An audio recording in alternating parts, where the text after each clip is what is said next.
വർദ്ധിച്ചു വരുന്ന റോഡപകടങ്ങൾക്കെതിരെ നിതാന്ത ജാഗ്രത ലക്ഷ്യമിട്ട് സംസ്ഥാന തലത്തിൽ കഴിഞ്ഞ 30ഓളം വർഷമായിട്ട് പ്രവർത്തിച്ചു വരുന്ന ഒരു ജീവകാരുണ്യ സംഘടനയാണ് റോഡ് ആക്സിഡൻറ്റ് ആക്ടിവിറ്റി. യാതൊരു തരത്തിലുള്ള പണപ്പിരിവുകളോ ഏതെങ്കിലും രീതിയിലുള്ള പ്രവർത്തനങ്ങളോ ഇതെല്ലാം സ്വയം ഇതിൻ്റെ സംഘാടകരായ ആളുകൾ സ്പോൺസർഷിപ്പിലൂടെയാണ് കാര്യങ്ങളെല്ലാം നടത്തുന്നത്.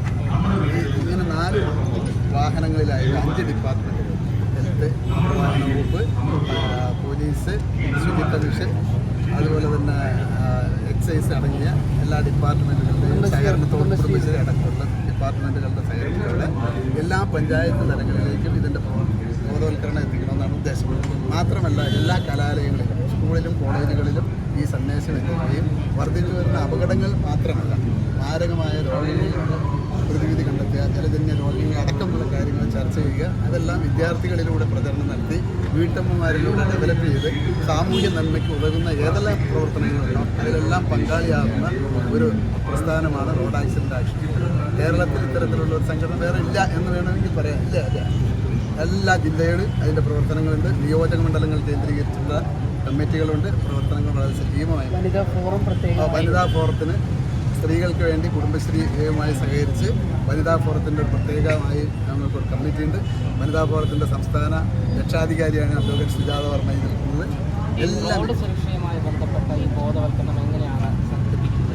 റോഡ് സുരക്ഷാ പ്രവർത്തനങ്ങൾ ഞങ്ങൾ ഇത് കണ്ടക്ട് ചെയ്യുന്നത് അതിന് ഞങ്ങൾ പോലീസിൻ്റെയും മോട്ടോർ വാഹന വകുപ്പിൻ്റെയും ക്ലാസ്സുകളൊക്കെ എടുക്കാൻ പറ്റുന്ന ഉദ്യോഗസ്ഥന്മാരെല്ലാം ആ ഡിപ്പാർട്ട്മെൻറ്റുമായിട്ടെല്ലാം നമുക്ക് സഹകരണമുണ്ട്. അവരെല്ലാം നമ്മളോട് സഹകരിക്കുന്നുണ്ട്. അവരെ കോപ്പ് ചെയ്ത് എല്ലാ മേഖലയിലും ഉള്ള ആളുകളെ ഏതെല്ലാം രീതിയിലാണ് ഈ റോഡപകടം ഒറ്റ കാരണമല്ല, അതിന് വ്യത്യസ്തമായ കാരണങ്ങൾ വ്യത്യസ്തമായ സ്ഥലങ്ങളിലുണ്ട്. അതിൻ്റെ കാരണങ്ങൾ ഓരോ പ്രദേശങ്ങളിലും വ്യത്യസ്തമാണ്. അത് ചർച്ച ചെയ്യുകയും അതിന് പരിഹാരം കണ്ടെത്താൻ വേണ്ടി അതാത് പഞ്ചായത്ത്, മുനിസിപ്പൽ പ്രദേശങ്ങളിലെ ജനപ്രതിനിധികൾ, അതോടൊപ്പം തന്നെ MLA-മാർ, എല്ലാ വിഭാഗം ആളുകളെയും യാതൊരു തരത്തിലുള്ള രാഷ്ട്രീയമില്ല, മത രാഷ്ട്രീയ ഇതൊന്നുമില്ല, എല്ലാവരെയും ഉൾപ്പെടുത്തിക്കൊണ്ടുള്ള ഒരു പ്രവർത്തനമാണ് നടത്തുന്നത്. ഈ ബോധവൽക്കരണവുമായി ബന്ധപ്പെട്ട് മന്ത്രി ഗണേഷ് കുമാർ എന്തെങ്കിലും നിർദ്ദേശങ്ങൾ നിങ്ങളോട് മുന്നോട്ട് വെച്ചിരുന്നു? ബോധവൽക്കരണത്തിൻ്റെ പ്രാഥമികമായിട്ട് അദ്ദേഹം പറഞ്ഞിട്ടുണ്ട്. അതിലുപരിയായി അദ്ദേഹത്തിന് ഞങ്ങൾ ആദ്യമായിട്ടാണ് ഒരു ചടങ്ങിൽ വിളിക്കുന്നത്. ഇതിനു മുമ്പ് വന്നിട്ടില്ല. അദ്ദേഹത്തിൻ്റെ പിതാവ് നമ്മുടെ സംഘടനയിൽ പങ്കെടുത്ത് സംസാരിച്ചിട്ടുണ്ട്.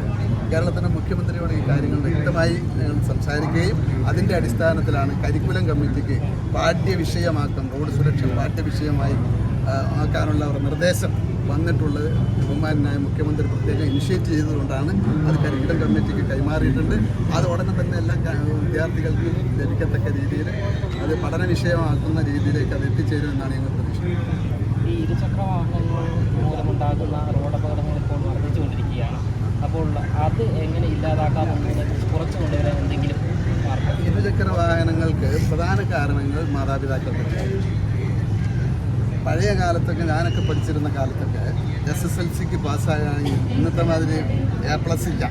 കൂടുതൽ മാർക്ക് കിട്ടുന്നതിന് അല്ലെങ്കിൽ ഫസ്റ്റ് ക്ലാസ്, സെക്കൻഡ് ക്ലാസ് കിട്ടും. ഫസ്റ്റ് ക്ലാസ് കിട്ടുകയാണെങ്കിൽ നമുക്ക് വാച്ച് വാങ്ങിത്തരാം, അല്ലെങ്കിൽ ഒരു ഷർട്ട് വാങ്ങിത്തരാം എന്നൊക്കെയായിരുന്നു നമുക്ക് വാഗ്ദാനം ചെയ്തത്. ഇന്ന് 500 രൂപയുടെ ചെക്കാണ് കൊടുക്കുന്നത്.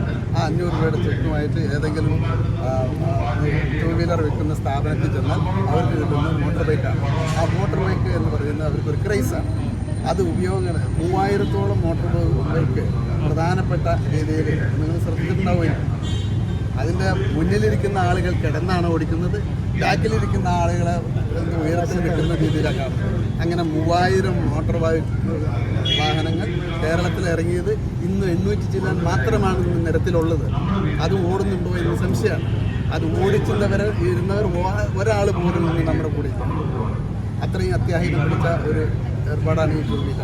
അപ്പോൾ അതിലൊക്കെ നല്ല അവയർനെസ് വേണം. ഈ റോഡ് അപകടങ്ങൾ കുറയ്ക്കുക എന്ന് പറഞ്ഞാൽ അതിനുള്ള ഒറ്റമൂലി ബോധവൽക്കരണം തന്നെ. അത് വിദ്യാലയങ്ങളിൽ, കുടുംബത്തിലുള്ള എല്ലാവരും അതിന് സഹകരിച്ചാൽ അത് റോഡിൽ പോകും. ഒരു റോഡ് സംസ്കാരം, ഒരു പുതിയ റോഡ് സംസ്കാരം നമുക്ക് വളർത്തിയെടുത്തേ മതിയാവും. അതിനുള്ള ശ്രമമാണ് റാഫ് നടത്തിക്കൊണ്ടിരിക്കുന്നത്. ഒരു പരിധിവരെ നമ്മൾ വിജയിച്ചിട്ടുണ്ട്. 28 വർഷമായി ഇത് നടത്തുന്നത്. തുടക്കത്തിൽ വളരെ ശുഷ്കമായിരുന്ന ഒരു സംഘടനയാണ്. ഇന്ന് എല്ലാ സ്ഥലങ്ങളിലും ഈ സംഘടന രൂപീകരിച്ചത് ഞാൻ തന്നെയാണ്. അതിനുള്ള കാരണം എൻ്റെ 2 സഹപ്രവർത്തകരായ ബാബുരാജ്, അതോടൊപ്പം ബാബുരാജ് അതിൻ്റെ ജ്യേഷ്ഠൻ എൻ്റെ കൂടെ ഉണ്ട്. അതോടൊപ്പം തന്നെ സുനിൽ ഡേവിഡ് എന്ന് പറയുന്ന ഒരു PSC വിദ്യാർത്ഥി. അവർ 2 പേരും എൻ്റെ സ്റ്റാഫായിരുന്നു. അവർ 2 പേരും ഈ 2 വീലർ അപകടത്തിൽ 2 പ്രാവശ്യമായിട്ട് മരണപ്പെട്ടവരാണ്. ആ മരണമാണ് ഒരു പരിധിവരെ ഇങ്ങനെ ഒരു സംഘടനകൾ കൊണ്ടുവരാനുണ്ടായ കാരണം. മന്ത്രി എന്തായാലും ഈ സംഘടനയ്ക്ക് പൂർണ്ണമായി വളരെ വ്യക്തമായിട്ട് അദ്ദേഹം പറഞ്ഞു കഴിഞ്ഞല്ലോ.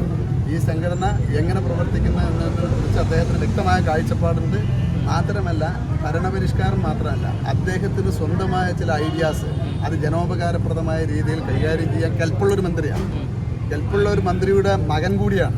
അതുകൊണ്ട് തന്നെ അദ്ദേഹത്തിന് ആ കെൽപ്പ് അദ്ദേഹം പ്രകടിപ്പിച്ചിട്ടുണ്ട്. ഇപ്പോൾ തുടക്കത്തിൽ തന്നെ ആ പ്രകടനം വന്നിരുന്നു. ഒറ്റപ്പെട്ട ചില എതിർപ്പുകൾ വരും, അത് സ്വാഭാവികമാണ്. അമ്മയെ തല്ലിയാലും 2 അഭിപ്രായമുള്ള ഒരു കാലഘട്ടത്തിലാണ് നമ്മൾ ജീവിക്കുന്നത്. അപ്പോൾ അതിൻ്റേതായ പോരായ്മകൾ ഉണ്ടാവും. ഏതായാലും അദ്ദേഹം വളരെ ഉദ്ദേശശുദ്ധിയോടുകൂടി കർക്കശമായ നിലപാടുകളോടുകൂടി മോട്ടോർ വാഹന ഡിപ്പാർട്ട്മെൻറ്റിന് എന്നും ഒരു മേൽവിലാസം മാത്രമല്ല ഒരു മുതൽക്കൂട്ടായിരിക്കും ഗണേഷ് കുമാറിൻ്റെ സേവനം എന്നാണ് ഞാൻ പറയുന്നത്.